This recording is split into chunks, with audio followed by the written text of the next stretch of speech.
How to be a successful Christian.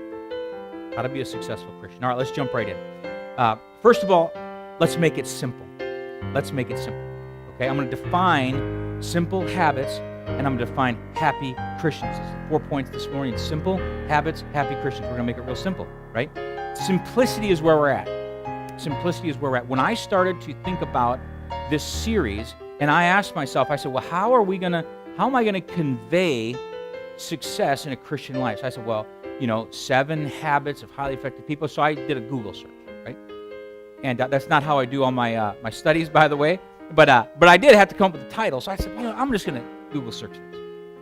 And there was like this, 30 steps on how to be a successful businessman. And I'm like overwhelmed. I'm overwhelmed with 7 habits. I mean, there's 7 things I need to do. Why can't I just get the one thing? I just want one thing that's going to get me from point A to point B with success as a Christian, okay? And I began to think about this, and I told my wife, and I said, I got to get rid of the word 7. 7 is not good, so we kind of refined this thing. And we began to talk. I said, no. I said, what do you think about the word? I woke up one morning. I said, what do you think about the word several? And she's like, oh, that's good. She says, I got one better. And I said, what's that? And she says, how about simple? I said, that's it. Because there are some simple things that you can do in your life that will help you along this path of becoming a successful Christian. Now, God is not trying to complicate this. So many people, they think that God is complex. Now, I will tell you, there might be some complexities inside all of the details. Right? They say that the devil is in the details, right? There might be some complexities inside, but God is not the author of confusion. As a matter of fact, the Bible is clear on this. In 1 Corinthians 14, it says, for God is not the author of confusion. He's not trying to make this thing hard. He's trying to make it simple. He wants us to have a successful Christian life. He wants us to love Him. He wants us to be a happy, quote-unquote, Christian. He's not trying to make things difficult. And so many times in our lives, we say, man, this is really hard. And He's not trying to make it hard. The English word confusion comes from the Greek word which means instability or disorder. God is not trying to create instability and disorder. He wants stability and He wants order.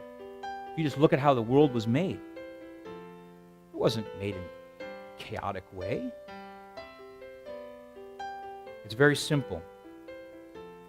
The devil's trying to confuse the things. The devil brings darkness and not light. He brings lies and not truth. God is the author of truth. He's the author of the light. He's the author of simplicity.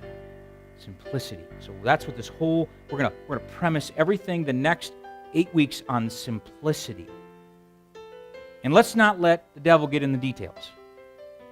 We don't want the devil in the details. We want absolutely simple things here, simple things. As a matter of fact, the devil is so into disrupting the simplicity.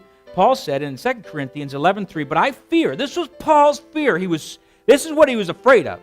He says, lest by any means, as the serpent beguiled Eve through his subtlety, so your mind should be corrupted from the simplicity. That word simplicity means singleness that is in Christ. It's not meant to be complicated.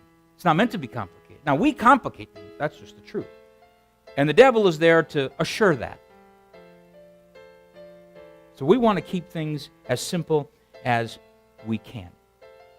And just to drive home the point, let me give you an illustration. The essence of simplicity. This is how important it is. I don't know how many of you like complex things, okay? Not very many. I don't know if I've ever gotten you ever get something from the store, and on the box it says some assembly required, right? You all know where I'm going with this. And you open the box, and it must have been written in a different language because the word some does not mean some the way we know it. We see all these dowels and these things called cams and all these screws, and you're looking at like bags of parts. Like I bought a chair not too long ago, and it said some assembly required. Now, I can build homes, but I look at this chair, and I'm like, are you kidding me?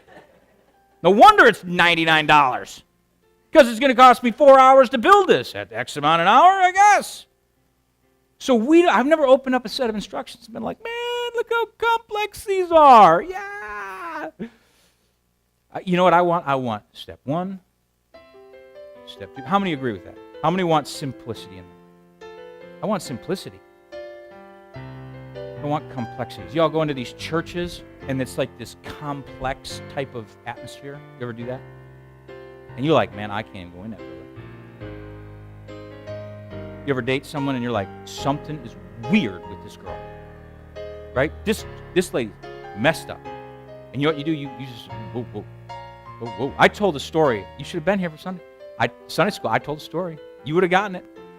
Now, I tell you, you don't want complexity. You want simplicity. That's what you want. You want things to be so simple. Okay. You ever hear the quote? Someone said, keep it simple, stupid. So that's what we're going to do. We're going to keep things simple.